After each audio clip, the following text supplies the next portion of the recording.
WCBI News at 6 starts now. Good evening, everyone. It's been almost 9 months since floodwaters and an EF3 tornado wreaked havoc in Columbus and Lowndes County. Since then, many residents have turned to FEMA for help. Our Riley Livingston takes a look at how the agency and the Disaster Recovery Center have been assisting the community. She joins us live from Columbus. When the Disaster Recovery Center in Columbus opened, it was the answer many people were waiting for. Now the numbers are starting to come in on how much assistance has been given. 2019 started off with a bang. Winter floods and a February tornado left behind damage and had residents wondering where to go for help. Now FEMA is recognizing one of the cities that made a difference. We came to the city of Columbus to present a token of appreciation to Mayor Smith for all of his efforts that assisted the state and federal agencies set up a disaster recovery center here in Columbus for the disaster survivors who sorely needed it. That disaster recovery center helped FEMA connect with those hit hardest by the storms. Between September 27th and October 31st, the Columbus Center had over 500 visits. Across the state, over 1,000 people registered for assistance. Out of that, 279 were approved for a total of over $1 million in aid. MEMA State Coordinating Officer Todd DeMuth says the city's cooperation helped make recovery possible. Sometimes if we don't have the cooperation of the municipality or the county, we have to pay with taxpayer dollars rent, if you will, for these locations. And Mayor Smith was kind enough to forego that and just give us a space. So I can't tell you, as a taxpayer, what that means to the citizens of Mississippi. Those numbers could continue to increase as more people apply and more aid is given. The Disaster Recovery Center may have closed back in October, but there is still time to apply. That deadline is coming up this coming Tuesday, November 19th. For now, reporting live in Columbus, Riley Livingston, WCBI News. Case against a man accused of child neglect will move forward in Lowndes County. A grand jury is charging 31-year-old Alejandro Martinez with 4 counts of contributing to the neglect of a child. Martinez was arrested in July after a child was found naked walking down Robin Circle at 2 in the morning. 4 kids were living at a home that Lowndes County deputies described as deplorable. The mother of the kids, Brittany Brooks, was also indicted in the case. Martinez also has a hold placed on him by Immigrations and Custom Enforcement. An Oxford man will spend over a decade in prison for trafficking an underage girl. Edward Daniels was sentenced to 15 years in prison for trafficking of a child by force, fraud, or coercion this afternoon. He will also have 5 years of supervised release. Daniels pleaded guilty to the charge in May. He was arrested in March of 2018 during a traffic stop where officers learned a passenger in Daniels' car was a runaway. More investigation determined that Daniels was operating a prostitution ring with the runaway and other victims. Local, state, and federal law enforcement helped out in this investigation. Lowndes County man is accused of spitting on 2 deputies. Antonio Connor was indicted on 2 counts of simple assault on a law enforcement officer. Prosecutors allege Connor spit on 2 deputies and also kicked one of them. The reported incident happened on July 20th. No trial date has been set. Well, there's an unusual escapee in Lee County tonight. A young kangaroo. He slipped away from the owner over the weekend and may be hanging out in the woods around the Guntown or Saltillo area. The AWOL animal is a new addition to a petting zoo, but decided to jump ship before it got settled in with its stablemates.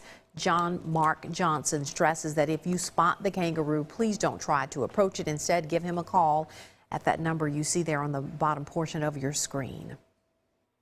Some light rain across our region today. A lot of this really not a big problem for us, and most of it now shifting to our south. There's Macon and Louisville now. The heaviest rain, if you can even call it that, is down to the south. We'll zoom it out, and you can see the bigger rain shield down to our south. We still have a lot of cloud cover around here, and temperatures are currently in the 40s in most spots here. 46 in Columbus, 41 in Oxford, where the clouds are a little bit thinner. So the northwestern areas will be a little bit cooler later on tonight as we check out your forecast for tonight. Once those clouds begin to thin out, upper 20s, low 30s northwest, low 30s off to the southeast. For your Friday, Great weather, lots of sunshine here. Low 50s. Your weekend forecast in just a few minutes.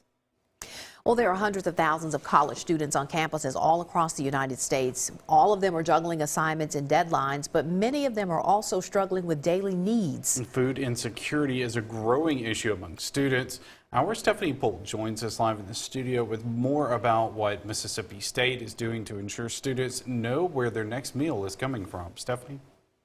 Yes, it doesn't matter whether you're a freshman, sophomore, or either a senior. It can happen to anyone. That's why MSU has put together 3 different programs to serve students who are facing food insecurity. These are regular college students, but if you look closer, some of them are facing something greater.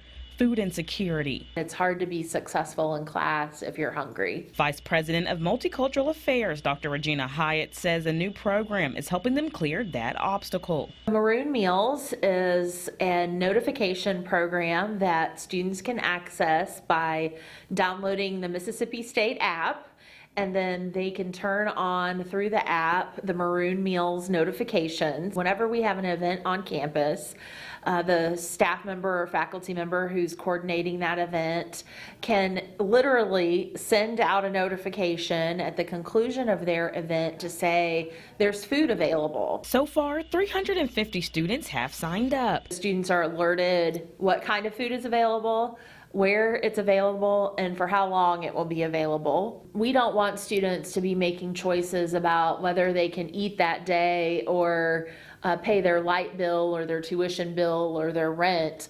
We want to be able to make sure that students have what they need in order to be successful. For some students, finding that next meal is a constant struggle. Montelia Hobley says the Block by Block program provides a way for their classmates to help them. It gives the opportunity for students on campus who have meal plans to donate up to 3 meals to this program. And then students who don't have meal plans or who are facing food security issues or concerns can apply to get up to 15 meals. That equates to about maybe 3 meals a day or 2. Some students space it out and do 1 a day. It depends on what they need. Since August, 300 students have donated meals. This semester, we've already given out 1,600 meals, which has impacted more than 110 students. During the spring semester, students can utilize Bully's Closet and Pantry. We have the pantry section, which will have non-perishable items where students can come once a week to get different items that they need. Now, Bully's Closet and Pantry will open in January of 2020. For more information about Maroon Meals or the Block by Block program, please visit our website at wcbi.com. All right, good information. Thanks, Stephanie. Well, Mississippi's lottery is almost here. When we come back, we meet one businessman ready to get his cut of the sales. Welcome back, everyone. Mississippi lottery tickets roll out in less than 2 weeks, and businesses are signing up to cash in on the expected sales. Our Allie Martin stops in at one business you might not expect to be selling lottery tickets, but the owner is betting it's going to mean big business. As soon as retailers could send in applications to sell Mississippi lottery tickets, Adam Watson turned in all the paperwork. Watson had his first experience with a lottery years ago in Texas. You develop your business on what you like. So 18, 19 years old, I bought a $2 scratch and win in Texas and won $1,000. Ever since that day, I've loved gaming of all kinds, and so I just wanted to bring that to the business because I enjoy it. Watson opened Game Day Haircuts and Spa 2 years ago in Tupelo. The business has developed a loyal customer base with its sports-related environment. We've got a great team of very talented stylists. We've got sports on TV, we've got foosball, we got free beer, and now we got the lottery. So you got everything you could want right here in a great, fun atmosphere. For Adam Watson, offering the lottery at his business is all about customer convenience.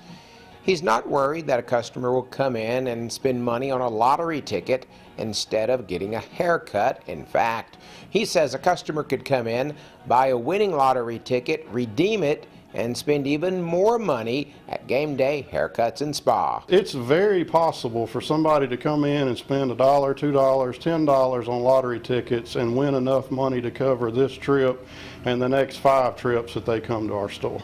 Watson doesn't plan on adding staff to handle lottery ticket sales, But he says that could change if demand is high enough.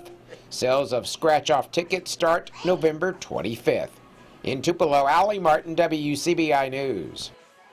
Well, that's a really good idea if you think about it. Over 1,000 retailers across the state have been approved to sell lottery tickets. Well, I love that he said you could come there, you can have beer, you can watch the game on the TV, foosball, and get a lottery ticket. Well, let's go on up. Let's go. Sounds like a good afternoon. Weather-wise here for the weekend, let's talk about football. Alabama coming to Starkville. Weather, no problems whatsoever. Temperatures will top out in the 50s here. Now, if you're heading to Oxford for the LSU game, bring your coats. Clear but cool, temperatures falling into the 30s. I'm back with your full forecast next. Your WCBI First Alert AccuWeather forecast with Chief Meteorologist Keith Gibson. Cloudy, a bit dreary out there today, and even a little bit of rain. A perfect day for a little bit of a road trip. Yes, getting in the car and driving out to Western Clay County to Hebron Christian. Look at all these great kids right here. Had a great time talking to the 4th, 5th, and 6th graders about weather instruments, weather technology, forecasting, all this good stuff we have in the world of weather to talk about. So they invited me out. This was my first time out to Hebron Christian, and thanks a lot for the hospitality. Saw 2 deer on the way out there, but did not hit those deer. Let them scamper off into the woods, but there's a lot of deer out there, so just be advised. Vernon, our Alpha Insurance time lapse from Durham's Pharmacy. You can see the clouds moving on through the region today. More clouds than anything else. We have seen a little bit of light rain too, generally less than 1/10 of an inch of rain. So not really a big player for us. There are the clouds. You can still see a little bit of rain, especially southeast of our area. A lot of this is being trapped in the clouds, but the clearing line is back to our northwest, not too far away. So all of this will be out of here tonight, and we will enjoy that. And that is sunshine, clear skies for tomorrow. A gradual warm-up going through the next 7 days. Yes, we're actually back to average by next Wednesday. Plenty of sunshine through the weekend. We'll be watching for a system late next week, Friday night, Saturday. That could be the next active weather maker for us. That's still a week plus out. So in the near term, just enjoy the great weather we have. We got some 40s out there right now because of the cloud cover. We'll be slow to cool down, but once we clear out, we'll have a chilly night. Tomorrow, low 50s. There you have it across our region. And it will be a bit breezy, winds from the north at about 10 to 15. So a bit of a breezy day, but that sunshine will mitigate that chill factor in most spots. So high pressure scoots on in behind the clouds and the system we've had today. So that will be our Friday. High school football is looking great with temperatures cooling down into the 30s. As we mentioned Saturday, all those football games should have no issues here in Mississippi. There will be a moisture-starved system that will zip on through here Sunday into Monday. So yeah, we'll see some more clouds. I don't think we're going to see any moisture with that. Check out your AccuWeather 70 forecast. And pretty cool, pretty quiet for the next 7 days, but back to average by Wednesday and Thursday, mid-60s. That will feel like 1,000 degrees after what we've had. But still a couple of additional chilly nights here tomorrow night and Saturday night. But the weekend's looking pretty good. It does look great. Yeah, and we'll take it every weekend. And wouldn't that be nice? Wouldn't it, though? Every night. Of course, you can arrange that. I would love it, actually. But, Just go ahead and put that in your planner. Okay. You have fun with the kiddos today, huh? It was a great time out there. Yeah, good. All right. Always a good time. Well, one Diamond Dog fan's dreams turned into reality earlier today. More on that next in sports. Your WCBI Sports with Courtney Robb is brought to you by your local Ford dealers. Go further. Game 3 currently underway for Mississippi State men's basketball, but how about the first 2 games? The Bulldogs sneaking out with wins in those first 2, outscoring opponents Florida International and Sam Houston State 155 to 144. While MSU's opponents might not be Power 5 teams right now, including tonight's opponent Louisiana Monroe, it doesn't mean that the teams aren't challenging. MSU head coach Ben Howland citing it as normal November college basketball behavior. A team that's, had Texas A&M down 8 at the half 2 nights ago, ends up losing by 6 in a very tight game against a very talented and well-coached Texas A&M team. You look at last night, Auburn gets very fortunate to beat South Alabama, who they end up beating by 1. South Alabama had a great chance to win that game, who you guys all saw us play a couple weeks back. Obviously, Kentucky gets beat at home by Evansville. I mean, it's just, there's a lot of parity in college basketball, and especially this early in the season, it's tough. Year 3 for Ole Miss football is the first year under head coach Matt Luke that the Rebels have been eligible for a bowl game. With Ole Miss sitting on a 4-6 record, the Rebels will need to beat both first-ranked LSU and Mississippi State to clinch a spot in the postseason. However, even with the Rebels' postseason hopes hanging on by a thread, along with Luke's records trending downward, local reports saying that Luke is expected to return to Ole Miss for a 4th season. According to FootballScoop.com, at over $12 million between Luke's contract as well as offensive coordinator Rich Rodriguez and defensive coordinator Mike McIntyre, it would be too much for the university to pay. So for the time being, Ole Miss continues its search for a new athletic director, and Matt Luke continues to prepare to host the top team in the country in LSU. A lifelong dream becoming reality this morning at Heritage Academy. Patriots right-handed pitcher Blaze Berry put ink to paper, signing on the dotted line to become a Diamond Dog with head coach Chris Lemonis' program at Mississippi State. During Berry's sophomore season, the 5'10", 180-pound pitcher finished with a 1.63 ERA and was instrumental in the Patriots' victorious championship season. Berry saying he's excited to join the team that he grew up cheering on. This is a family-based program here at Heritage Academy, and it really means a lot to, especially going to the next level, such as an SEC school like Mississippi State, where I've grown up being a fan and just love Mississippi State and everything about it. He has a very good program going on right now, and I'm really excited to be a part of it. But one of the main things was just growing up being a fan and really buying into the program, and that's what I want to do in the next 4 years.